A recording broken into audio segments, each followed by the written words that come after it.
and welcome to another episode of Mjolnir at the Movies. I'm David Yorkshire, and with me is my co-host, Neil Westwood.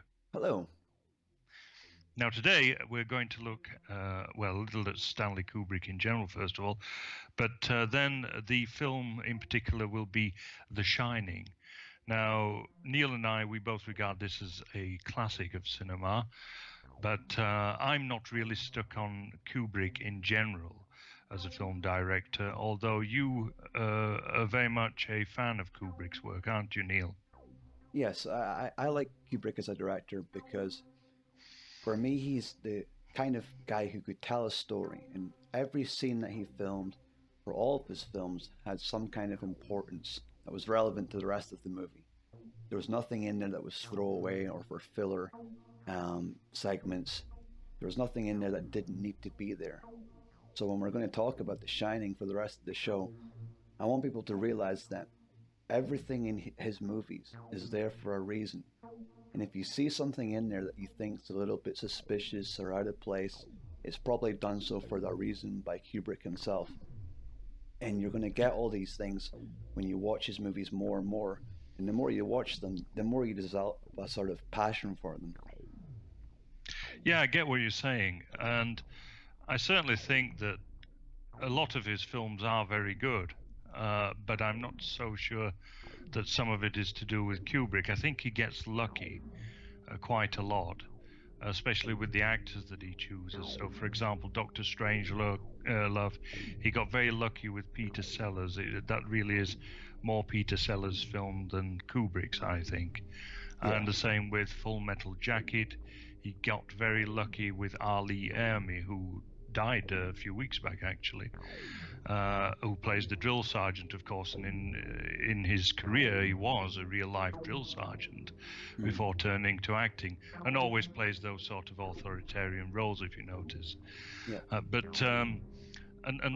Again with A Clockwork Orange, he gets lucky again with Malcolm McDowell.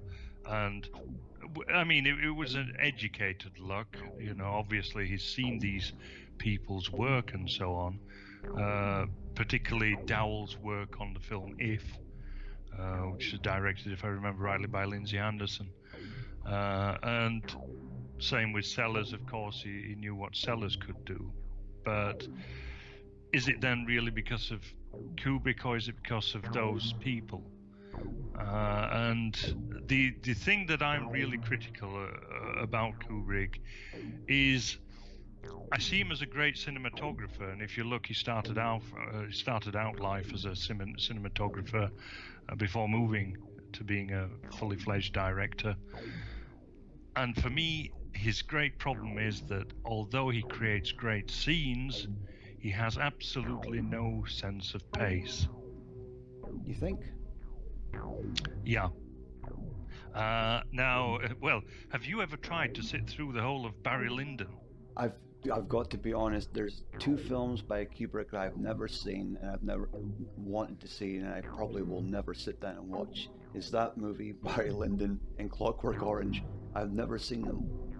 I just never felt the need to go and watch them. Right. I'm quite shocked that you've never seen The Clockwork Orange. It's just one of these films that I've just never ever had any desire to see. I don't know what it is. I'm maybe saving it for some part of my life when I realize I should have watched this a lot sooner. Yeah, but Barry Lyndon is a film that I've tried to sit through several times and failed every single time. I lose complete interest after Leonard Rossiter's character dies, which was the only thing that was vaguely of interest in the film, as a sort of a comic relief. I just think that the name of the movie is boring enough to make me not want to see it. It just doesn't strike me as something I want to go and see. No, but the thing about it is it has some very beautiful scenes in it, and Kubrick does create these marvelous scenes. It's the same with 2001: A Space Odyssey. 2001: A Space Odyssey is not a film, it's a succession of scenes, as I see it. It's like a really long music video. Yeah, you could see it as that as well. Yeah, but But the thing is, I've got to admit, I've seen 2001 many times. And the first time I seen it, when I was like a little kid, I had not a clue what it was about. And I still don't know to this day. Because it's not really a story. It's just, like I said, it's a big, long music video. But it's something that you can't help but sit and watch. Because it's so fascinating to see all these colors and these strange, like, special effects. And this was way back in, what was it, 1960, 63 or something like that? I thought it was 68. I thought it was the year... Oh, was it the year before? Yeah, I thought it was the year before the moon landing. Yeah, the one that he filmed it too, apparently. That's his other great movie. Oh, right. Yeah. Are you No. are you in this conspiracy theory? No, but I'm certainly not sold on it, but I'm sure that that's going to come into our discussion of The Shining at some point. absolutely. Because I'm not into it personally, but I think that Kubrick definitely played on it for shits and giggles, as they say. Because I'm with you there. Yeah, I can see that.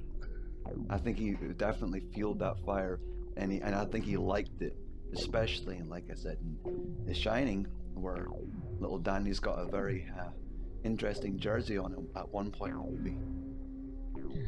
Well, we'll come on to that actually, because this comes on to my other theory about Danny's rocket jersey. But anyway. So, yes, so we'll get to the film now, the film itself. As I say, I think that this is a truly great film. And I think that you do too, don't you? I love this movie. And the great thing about this movie is that you can watch it time and time again. And you know that nothing's going to really jump out and try and scare you again and try and scare you that way. Nothing's going to try and get in your mind with a guy in a Michael Myers mask with a knife. This is the sort of horror that really eats into you. And it can make different people scared for many reasons. That's very true. The horror works on many different levels. I would say, though, that it's quite a different horror as a film than the novel is, because we're going to have to mention, of course, the novel by Stephen King, of which it's an adaptation. And Stephen King's novel, of course, it bears not that much of a resemblance to the novel, to be quite honest. I can remember the book being pretty much about a family that go and live in a hotel. The guy gets some sort of cabin fever, and there's some ghosts in the hotel that haunt it, and it's almost like a completely different tone to the movie. The movie doesn't really have a lot of the supernatural, ghostly things that happen in the book, like with the topiary animals and the ghost of the little boy in the play park that Danny sees. There's nothing like that in the book, as far as I'm concerned. Sorry, in the movie. Yeah. The thing about the you're right about the book. It's very much about supernatural forces that slowly take control of Jack, but that are also exacerbated by Danny's shining power. Now, I think that the film is not about the supernatural at all. No, neither do I. I used to. And most people, when they first watch it, you can ask them what they think about it and what it's about. And chances are they'll say it's about this guy who goes crazy and he tries to kill his entire family because he's nuts. But then you watch it a second time and a third time, and things start becoming more clear than what they are in like an initial viewing. Yeah, well, we're going to have to talk about the different versions of the film, of course, because the full version of the film has a sort of a preface to it, doesn't it? When you have, of course, the interview scene with Jack and I've forgotten the name of the proprietor now. Allman. The hotel. Allman. Allman. That's right. Yes, Allman. Who's a very different character actually in the book. Is more or less a very benevolent seeming character in the film, whereas in the book he's a bit of an arsehole, as Yeah. I remember. And I think Now, the very first line of The Shining, the book, is "You officious little prick." I think is the very first line in the book. That's supposed to be Jack describing Ullman. yeah, that's typical of Stephen King. I can't stand Stephen King as a writer, I'll be honest. I think it's appalling. And that's just a kind of a very cheap way to drag a sort of a low-grade reader into the novel. Yeah. And then you find out that the rest of the 500 pages are pretty turgid stuff. But but anyway, that's King for you. But the interesting thing about King and Kubrick is, of course, King detested the film, and he felt that the film did not do justice to the novel, and there is nothing like the novel, which it isn't. But the film is actually better than the novel, and I think there's a certain resentment about that, and that the novel has not got as much kudos as the film has. So I think that has a lot to do with it. But going back to the theme of the supernatural versus the psychological, which is what I think that Kubrick's film is all about, there was a story that King related that Kubrick, while he was beginning the film, he phoned Stephen King up, and it was very late at night because Kubrick was living in London and King lives somewhere in America. I don't quite know where exactly, but the time zones are very different. And Kubrick asked King out of the blue, basically, if he believed in heaven and hell. And Stephen King said, yeah, I believe in supernatural and that. And Kubrick said, I don't. And that was pretty much it. And and that, to me, sort of gives the clue, if you didn't need, if you needed more clues about the nature of the film, it is, for me, a horror without the supernatural. And it's pretty much given away in the very beginning of the extended version, where you have the scene after the interview scene, where you go to Danny and his mother, Wendy, with this nurse, this doctor, sorry, it's not a nurse, this female doctor, and she's asking very telling questions to Danny, isn't she? Yeah, but did you notice before that in the movie, as you first see Danny, the camera zooms in on him, and on the left-hand side there's what looks like some kind of LGBT flag, and next to that is a little Dopey from the Seven Dwarfs image on the left-hand side. Did anyone ever notice that? It's really strange. I've noticed the Dopey, yes. Ah, yes, of course, there's the rainbow, yeah. And that's right. And like I said before, if there's something in a Stanley Kubrick movie, it's there for a reason. That's right. There are details there, and you also notice that Danny is laid on this bear rug thing, this cushion or whatever, this bear, which comes up later in the film, of course, with the guy in the bear costume. Oh yeah, and with the back flap on his backside hanging down. That's right, seemingly giving fellatio to another man. Yeah. We'll get into that later on. Yes, that's right. But this is pretty much what it's all about. There's another little detail as well. I'm going to have to give a bit of credit here to Rob Ager for this as well, who's another YouTuber, and he's the one who actually did the research on the magazine that Jack is reading when he gets called into the interview. And it's or is it when he gets called to get shown around the hotel? I've forgotten which. But he's reading. Yeah, go on. Yeah, it's when the whole family are there, and he says, I need to gather my family. But before, he's reading a magazine. And, well, would you want to tell them what that magazine is? Yeah, it's an edition of Playgirl. Yeah. Not Playboy, Playgirl.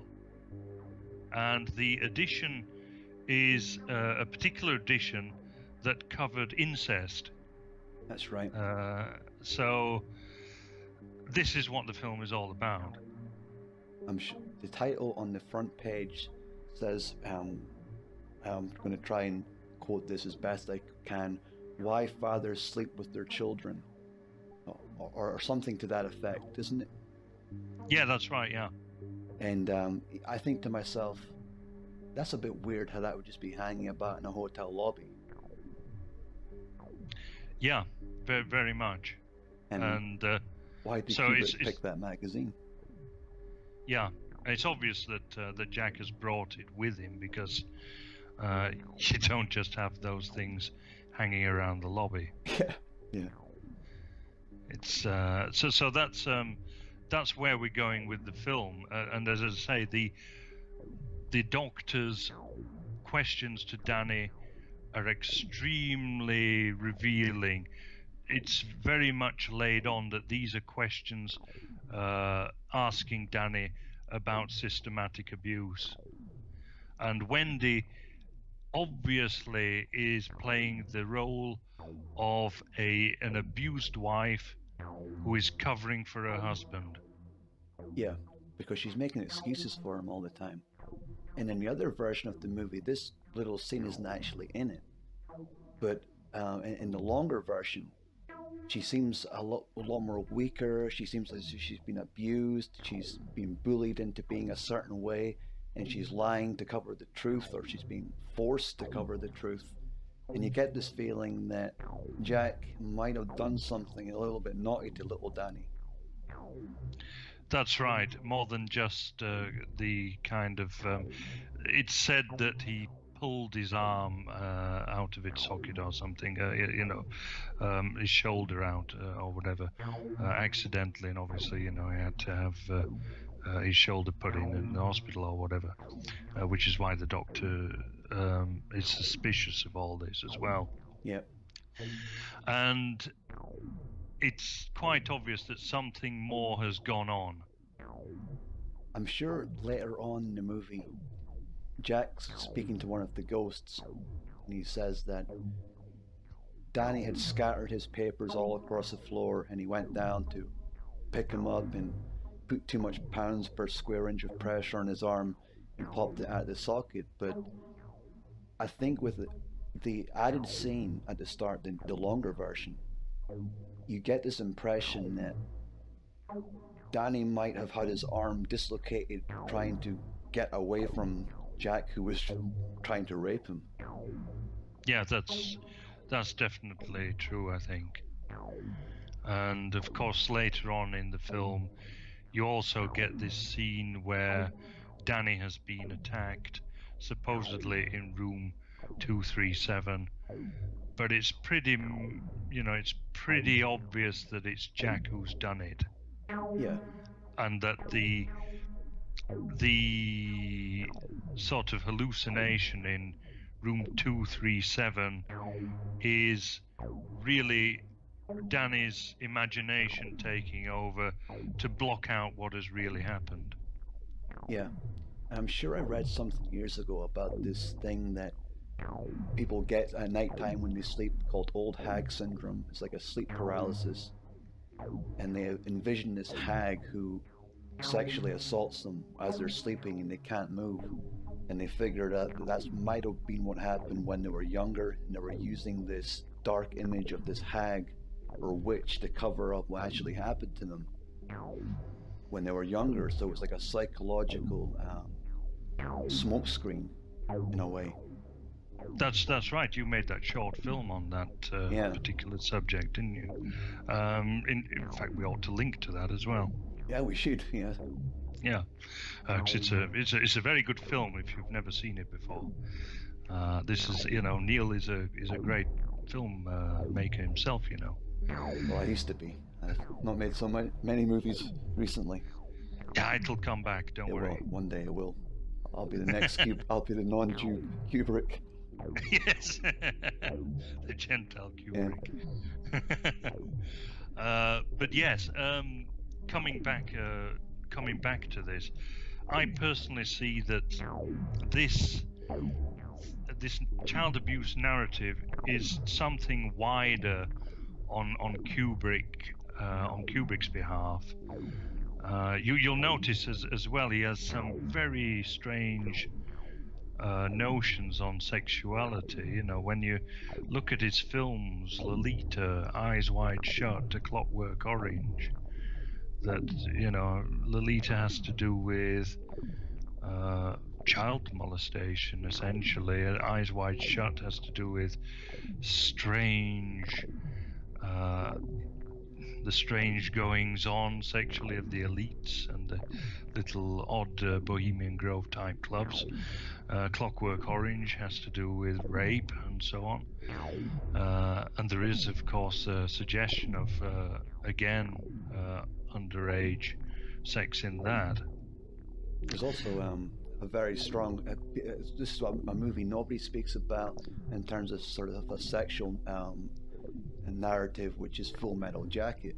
Everybody talks about the first half of the movie with the Gomer Pyle and this drill sergeant who's always shouting at him, but nobody mentions about the fact that at the very end of A Full Metal Jacket, you see the young teenage Vietnamese girl being shot to pieces, defending her country, and there's all these guys standing around her with all these guns pointing at her, and it gives you this sort of feeling, was he trying to suggest that she had been raped? And also prior to that, there was the other teenage hooker who she refuses to have sex with the black guy because he's too big for her. So the whole half of the movie's about sex. Yeah, that's right, and it's always very odd sex in Stanley Kubrick's films, it seems. Yeah, it's just not normal. Just two normal people having a good time. It's always dark, sinister, really deviant, something just really dirty. It's not normal. Yeah, that's right, and I personally see this this in The Shining as part of an attack on the family and white America in general. If you notice, what colours are Danny and Wendy wearing in the beginning when the doctor comes round? I can't remember that. I should know this. You have to remind us. Red, white, and blue, both of them. Okay. And Danny has stars on his sleeve as well. Right.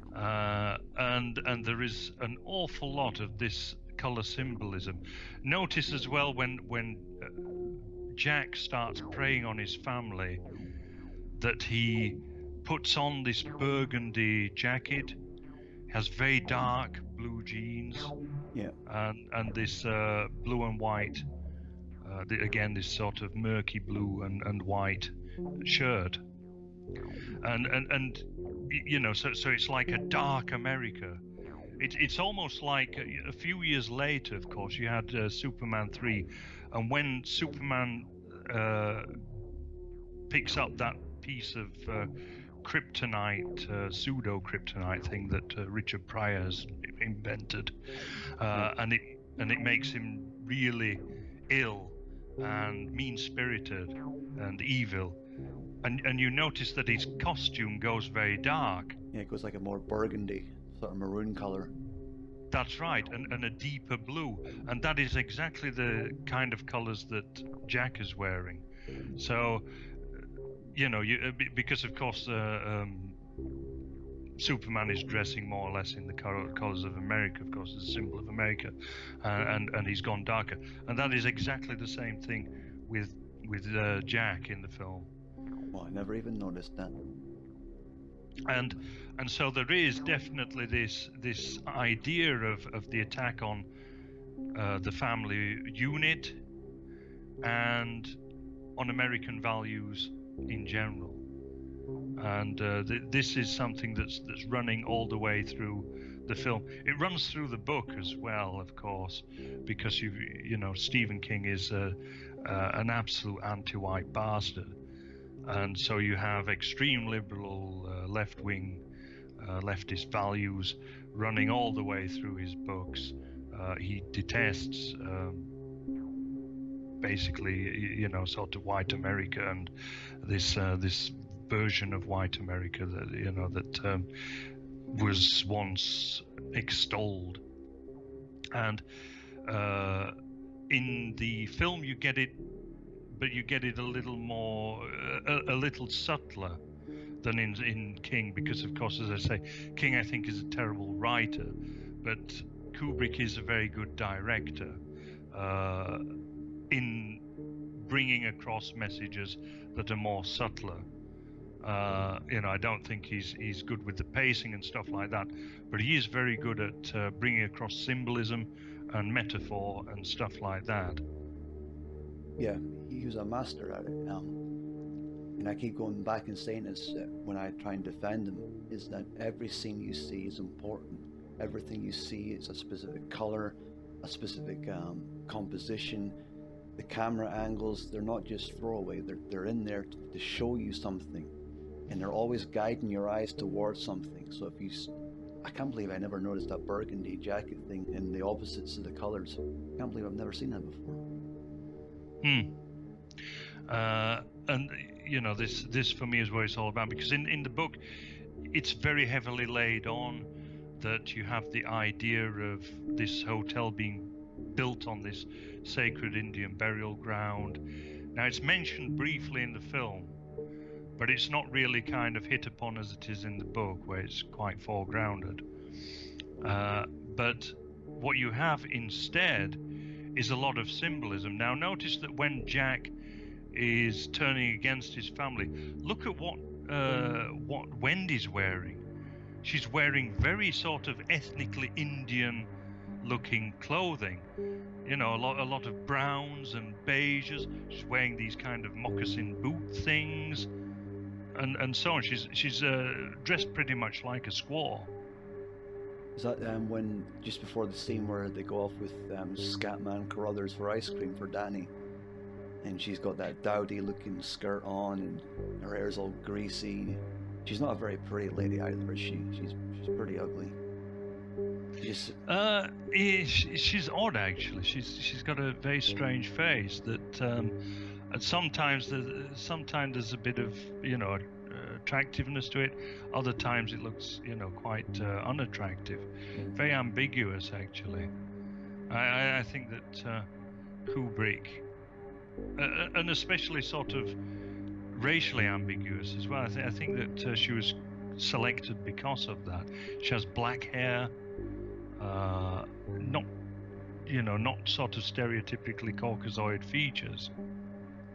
Yeah, she doesn't really look like 100% white. She doesn't even look like she could be the mother of Danny, if I'm honest with you. That's one thing that always bugged me about the movie as well. Is that Danny doesn't look anything, and I know it's only a movie and they can only get specific actors, but if Kubrick is the sort of director who wants to drive so much attention to detail about his movies, then why did he have a kid that looks so different to the parents? And that makes me wonder, is that their actual child, or are they the adoptive parents of the child? Yeah, it's you're right there. It is quite weird. Although apparently the actor who plays Danny was selected because he bore a sort of linguistic resemblance, a sort of an in-between accent between Shelley Duvall and Jack Nicholson. So the accent was sort of in between theirs. Kubrick apparently sourced actors around the Cincinnati area. Well, I never knew. I just thought it was strange.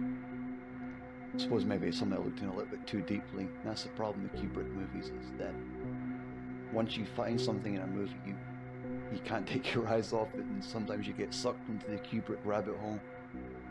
Well, this is I see exactly what you mean, because Kubrick attracts an awful lot of conspiracy theorists, and people sort of interpret things in his films that allude to certain conspiracy theories. Like, for example, there's this conspiracy theory that he faked the moon landings, Yep. and so on, and they say that this is in the film with Danny's Apollo 11 jersey and so on, and that there are other things about room 237, that the distance between the Earth and the Moon is 237,000 miles apparently, although actually it depends at what it's at what particular interval it's at, because of course the orbit is elliptic anyway, but actually the real reason is far more mundane, and that's because the hotel where it's shot, in the book it's room 217, and the hotel in which it's shot has a room 217, and they didn't want everyone trying to book room 217, so it was changed to 237, so that they didn't have that particular room, so no one could actually book it because of the film. Well, the thing is, I always wondered about this though, and I have heard that story before, and I know that's the reason, but there's a scene or two in the movie in which Danny is playing with his cars outside of room 237, even though he's been warned about it, he's gone past it before and been scared by it, but yet he gets all his cars and he plays with them right next to it. Now, if it is room 237, then that must mean that it's on the second floor and it's the 37th room. So why would he be playing up the stairs in the second floor with his cars outside a room he's been told not to go near? That's no. Well, what I would say for that is that this has a particular meaning for him psychologically. It's the room. What you have in this is a nightmare sequence. I personally think that pretty much everything that happens there is Danny's nightmare. That's what I think too. I'm kind of glad we're on the same level about that then. Yeah, and I think it's a manifestation, a dream manifestation of his abuse by his father. And I'll take it a tad deeper than that, in that we have the hotel and outside we have the maze, but the hotel's interior is a bit like a maze. All the carpets look like mazes. They all look like labyrinths in every room. Even room T37, when you have the phallic symboled carpets, they're still like in a maze pattern.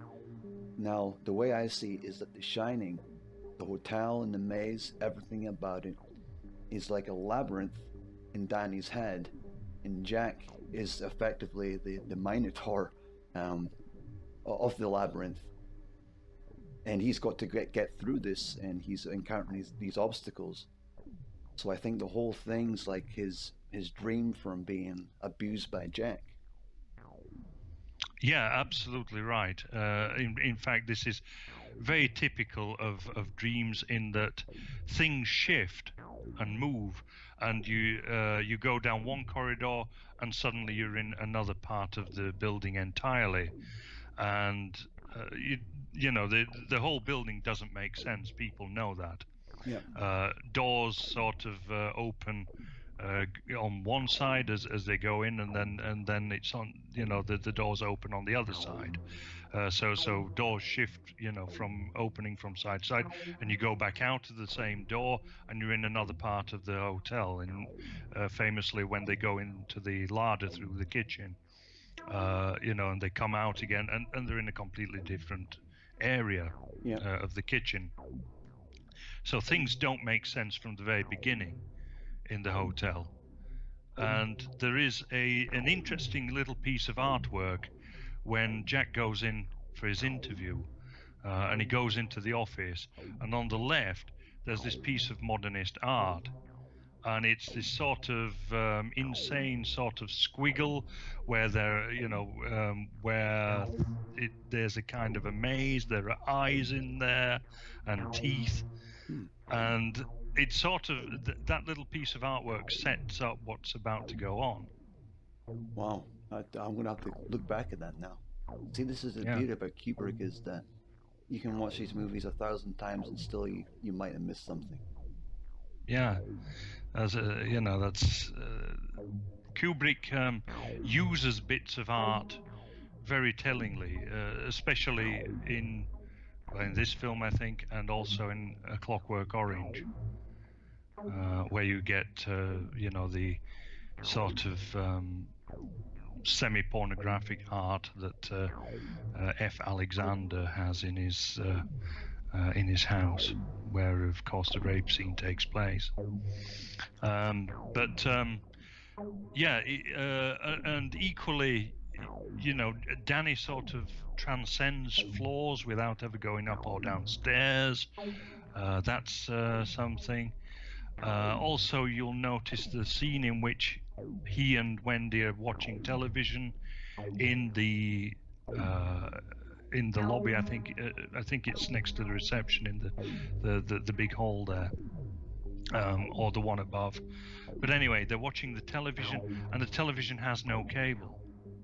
Now, some people have thought that Kubrick has made mistakes and things like that, and left stuff out, and perhaps, from one cut to another, it's made mistakes, and because the whole film took an awful long time, and things were reshot many different times. But it's not so. These things are deliberate, Yeah. and the thing you can tell it's deliberate is especially with this this television set with no cable, because bear in mind this is in 1980, and you cannot have a television working without a cable unless it's a special effect. Well, so that's another thing I haven't seen. Definitely gonna have to go and watch it again tonight, because I'm. There's another thing I've missed. Yeah, it's amazing how many things are in it, and the thing is that the reason for all this is one of the reasons, at any rate, other than the idea of it being a dream, is it also has an effect on the audience who are watching it, because you'll not pick up on this consciously as you're watching it unless you're looking for it, but your unconscious will, and it will trigger something in you that destabilizes you without ever realizing what it is, because your unconsciousness realizes that something is amiss even though your consciousness doesn't, and that's how the horror works, and that's how the audience are destabilized. Well, there's one thing I always thought was really funny about the movie, and now thinking about it as being like a dream sequence. Now you might think I'm being funny here, but Wendy seems to have this complete inability to open closed doors. She's absolutely awful at it. Go and watch the movie again, and she struggles to get doors open and closed and windows open. And that's the same sort of feeling you have when you're having a nightmare and you're trying to get away and none of the doors seem to work, or the handles will fall off, or you won't get the window open to get out.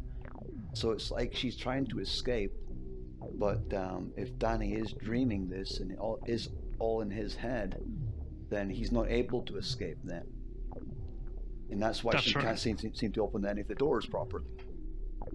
That's right, yeah. I'll go along completely with that. Like every door she touches, she struggles with. It's ridiculous. Even after like Jack stops smashing Jack smashed the door open for her, and she struggles to get the door open. Yeah, that's very, very much. But equally, I think again here we have a sort of a critique by Kubrick. In the novel, the character of Wendy is quite a strong character, and she's been completely transformed into this very subordinate, very weak character, very sort of typical housewife of Middle America.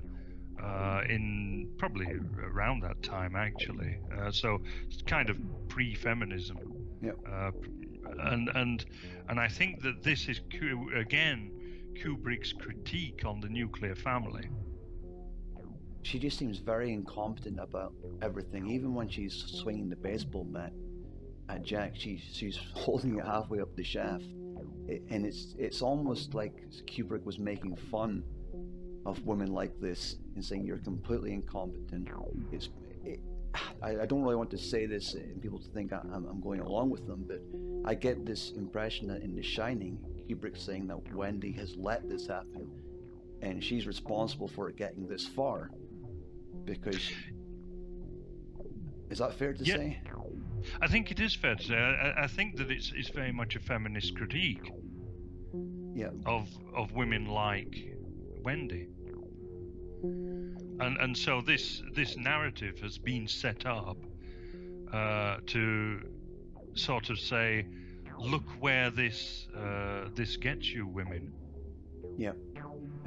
I just can't see a woman really being like that and letting it get that far. But in The Shining, she's completely weak. She's got no guts. She's got no defense against this guy. It seems like she's been completely subservient to him, and she's allowing this to happen. She's even been willing to go away into the wilderness 25 miles up a road, so he can be alone with them, knowing what he's done already. Yeah, although of course, in real life there are those type of women. We know there are, there are these women who've been abused, but to hold this up as a sort of symbol of America and of the American family, as denoted in the colors that they wear and so on, and to sort of tie it in with sort of colonial guilt and stuff like that, is very, very subversive. See, this is a thing that I missed while I was watching it. I've never really looked at the movie from that particular angle. I never knew it was an attack on white America. But thinking back, I'm sure I can remember now. They're walking through the maze. Has she not got an American scarf on or something, or like some kind of shawl that has an American flag on it? And she's leading Danny around the maze, and Jack is looking out onto the maze, and he's almost salivating. He looks like he's thirsty, and he's really wanting to get Danny alone again. And that's why I got this Minotaur image, but I never seen it as a direct attack on white America. But in hindsight, yeah, well, you notice as well how many American flags there are around. When he first goes into that interview in the office, you have Ullman there, and he again is dressed in red, white, and blue. He's he's dressed as America, and he's actually sitting there behind his desk, and there's the American flag right there next to him. And of course, Danny's little three-wheel bike's red and blue. He's got like a red jersey on and red and white socks. Remember that? Yeah, and interestingly, of course, Danny's bike changes because he has two bikes. If you look in the beginning of the film, again these colors change and everything. But in the beginning, it's a white and blue bike, and then later it's a red and blue bike. Did you notice also that the typewriter changes colors? Yeah, I did, yes. Yeah. And of course, these things are quite deliberate to to again destabilize the viewer and everything, and to bring in that sort of dream aspect. I never knew the bike changed color. See, because I'm sure the bike was red, white, and blue, white handles and stuff like that. Blue. It was blue. That's right. It's a white seat in the beginning when you see it in the lobby with all of the things that they've brought with them, and then later on when he's riding it, it's a red seat. Yeah. And let me explain. Kubrick would not have done that accidentally. No, that's right. These things are not accidental. As I say, the big giveaway is the one with the cable, with the television set, because that you can do it with a laptop now, of course, or whatever. Things don't need wires anymore. But in 1980, that is a special effect. And what is your opinion on the scene? There's 2 or 3 scenes where it happens, where the elevator door opens and the blood comes running out. Have you got any theories or any answers as to why that happens? I mean, I've seen theories that this is sort of the blood of the American Indians coming out, you know, and stuff like that. I think it is in the novel, actually. I think it's more foregrounded that way, if I remember rightly. Although I may be misremembering it because it's so long ago since I read the novel. It's probably going on 30 years now, actually. But I think that it's quite inadequate, actually. That I think it's an effect, unless it's done, you know, as part of the whole dream sequence and, you know, the dream idea and so on. That things as it's going along, they are getting more nightmarish. But you know, because first of all it happens with Danny imagining it, and later it happens with Wendy there, doesn't it? Well, the thing is, I've been looking into this for a while, and there's so many theories about it. And one of my favorite ones recently, reading about, was somebody noticed it looked like some kind of body falls out. If you look really closely, you can see a body and what looks like a fetal bag falling onto the floor. But someone debunked it and proved it was just like a trick of the light. But people look too much into that kind of thing. But I've noticed something about it, and it really kind of disturbed me, because it coincides with flashing images of the girls on the floor with the axe next to them and the blood all over the floor, the two twins, the Grady twins. And this is where it disturbs me. I think that the elevator opening, the two red elevators, were supposed to represent the rape of the little girls by Grady before he murdered them. And the blood was, well, I don't want to get into that, but the listener can imagine. It was supposed to signify the rape of those two little girls. Yes, I see where you're going with that. I would agree with you there, actually, thinking about it. Certainly. I also ought to mention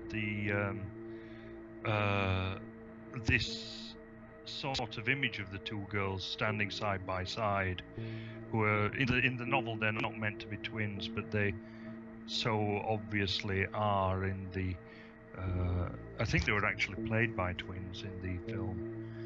But now Kubrick denied this, but yet if you look at the photograph, it is quite obvious that he's got this from a Jewish photographer called Diane Arbus, and she was obsessed with photographing sort of people who were abnormal in some way or another. In this case, you know, as twins, they're not really abnormal, but certainly she also photographed people with deformities, with gigantism, with dwarfism, and so on. Again, as an attack on American notions of beauty. And so I think that Kubrick again has put that in there. Because it seems like a painting when you see the two little girls sitting next to each other or holding hands, and it looks like it could be a painting every time you see them. It goes still. It's like they stand perfectly still. And even in the dream sequence, when they're on the floor and there's the axe and the overturned chair and the blood's all over the walls, it's a still image. It looks like someone painted it. Yeah, that's right.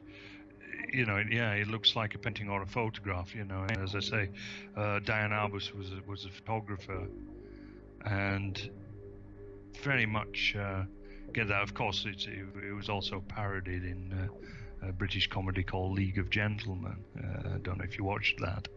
Briefly.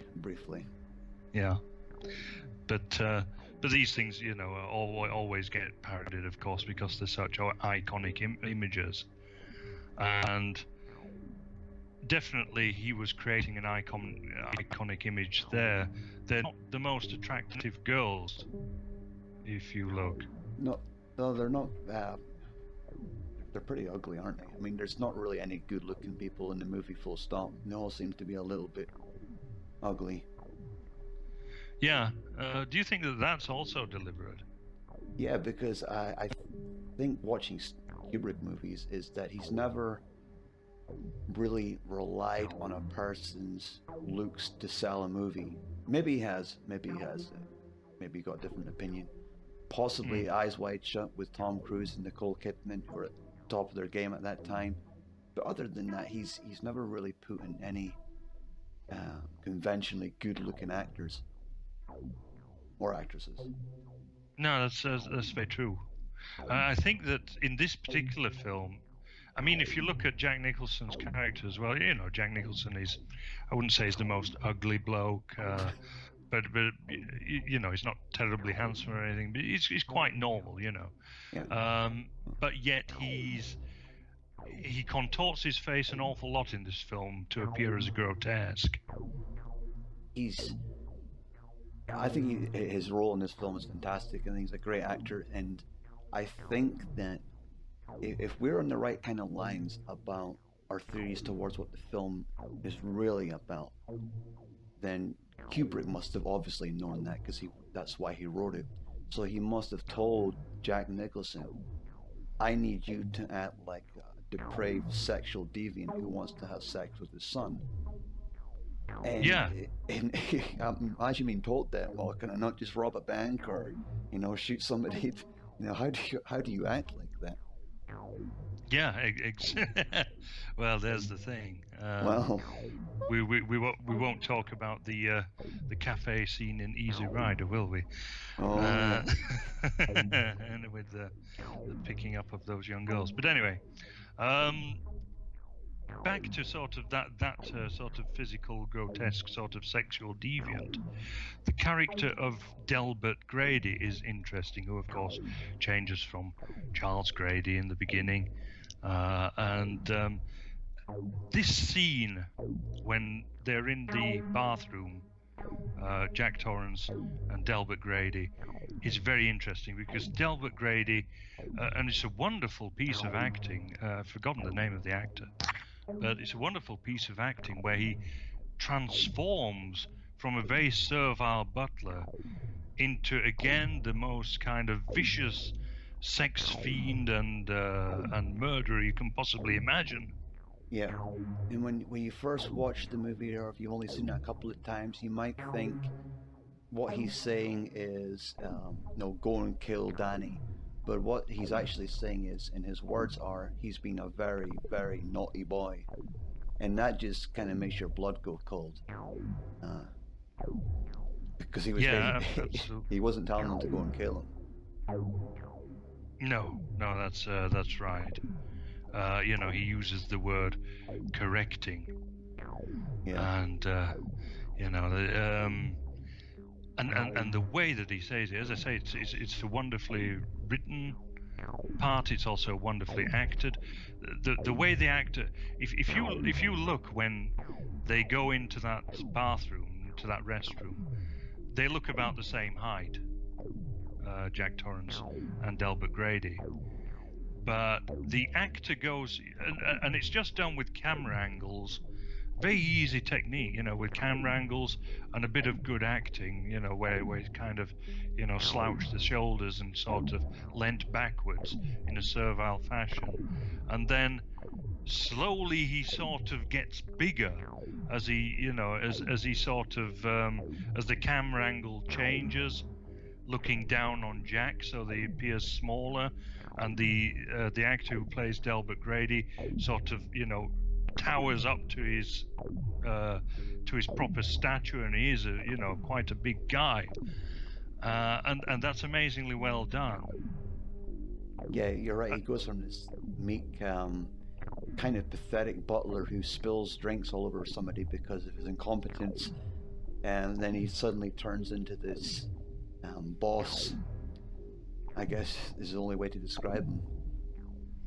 Yeah, that's right. But interestingly, again, we have here the racial aspect of both the the film, and I think it's also in the novel, if I remember rightly, to an extent, which is Halloran. And Grady mentions Halloran in no uncertain terms that Danny is bringing in an outsider into the situation, a nigger. Yeah. And so here you have two fathers, and so you have the deconstruction of fatherhood because they both got sort of molested and killed their children, and well, or you know, Jack will try to at least, but he's already molested his child, obviously. And Delbert Grady, or Charles Grady, as he starts out life, has killed and molested his children and killed his wife, of course. And you have this sort of juxtaposed with racial discrimination and racism, and you know, the terrible sort of white man's treatment of the Negro. Do you not think that this O'Halloran guy is a little bit creepy himself, though? No, I don't. I actually see him as being set up as the surrogate father figure. So again, you have sort of the white father figure pushed out of the equation, and this sort of bond between the Negro father figure and this young white child, Danny. Sorry. See, I see O'Halloran as a little bit creepy and sinister, because the very first thing he does is stares at Danny with this kind of weird glare and speaks to him in his shining language and offers him ice cream. And like, the only people that really offer kids ice cream in a private chat are generally strange old men. And I think it was that's the way I see O'Halloran. I think there's something about him that's just a little bit sinister. He knows what's going on in 237, but he's not told anybody. He speaks to little kids by talking to them and telepathically and promising them ice cream. And then he interrogates Danny for at least 5 minutes with all these personal questions. Okay. I've never considered that before. Maybe I'm just looking into it too deeply. Well, I would have to ask why he travels all that way to supposedly save Danny. Although, or some more. One of the funniest things, of course, is that he gets all that way, and you know, no sooner as he entered the hotel, he gets an axe in the chest. Yeah. You know, all that way for that, in one of sort of the biggest anticlimaxes to a character's entrance. Well, it's climatic in a way, but equally in another way, it's sort of, well, what was the point of that? I suppose, but he might have been going up for another reason. I mean, he might have been. How do we know for sure that him and Jack didn't have some kind of prior arrangement? And because there's a lot of telltale signs that Jack's always been there. So if Jack's always been there, and Grady's always been there, that must mean Halloran must know who he is. I don't really know. I mean, he may. Well, this is the thing. No one mentions it, and we see Halloran in the beginning, and he doesn't act particularly nervously towards Jack. See, the thing is, there's a photo at the end of the movie that the camera zooms in on, and it's Jack's face and amongst a crowd full of people, and he's in this. It's obviously been superimposed on to some old photograph of something that happened in the Gold Room. And he's raising a glass of champagne, and underneath it says the 4th of July, 1924, or something like that. And I think to myself, well, if Halloran's been in that hotel all this time as the head chef, then surely he must have walked past that photo 1 or 2 times, and he's not going to recognize Jack. Well, exactly. But this is the thing. Was he always in that photo? I'm not sure that he was, but equally, you know, things shift throughout the film.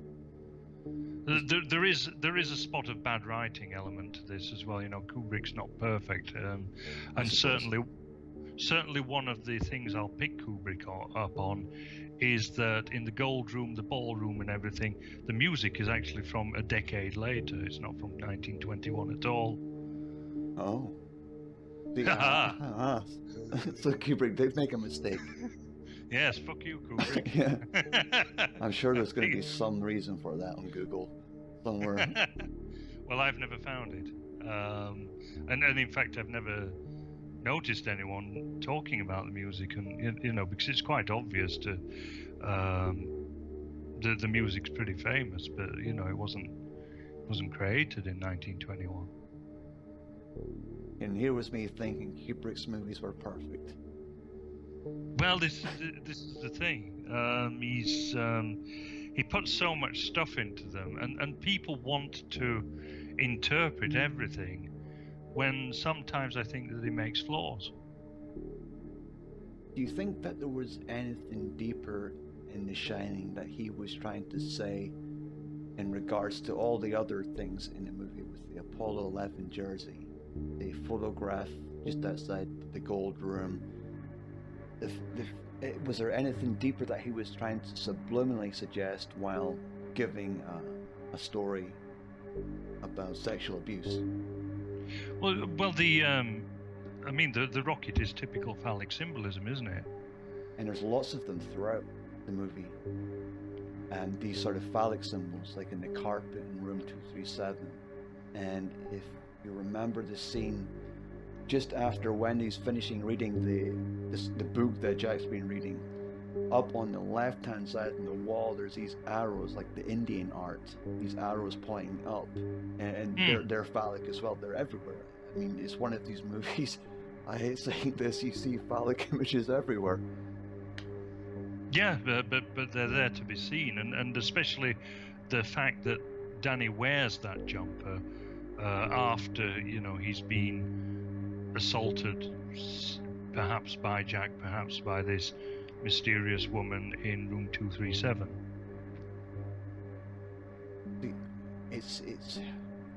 It's one of these things where there's so many of these details in Kubrick's movies.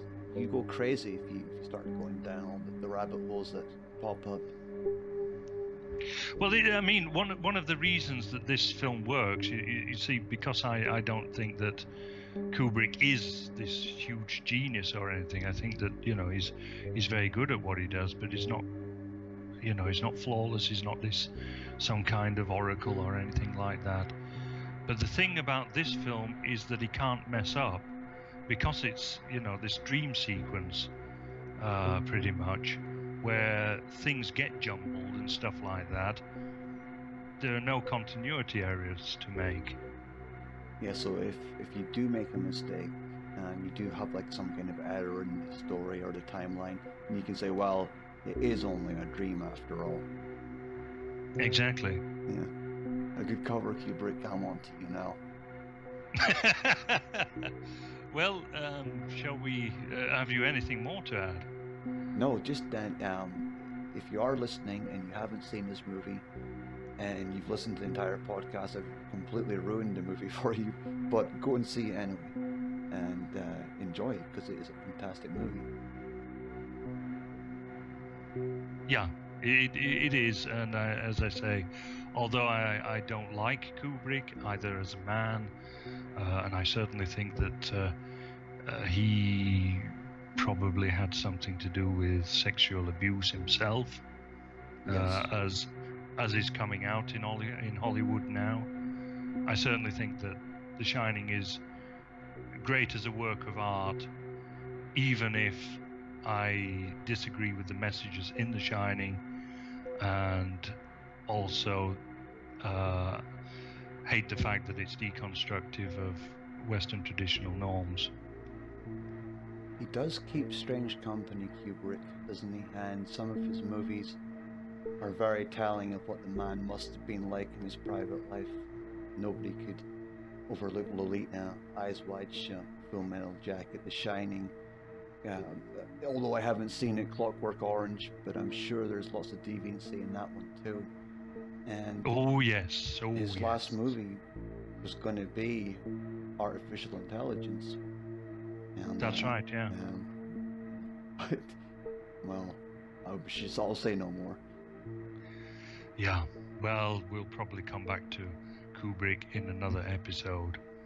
But I think that for now it's bye from me. And it's a goodbye from me. Thanks for listening. Bye-bye. Goodbye.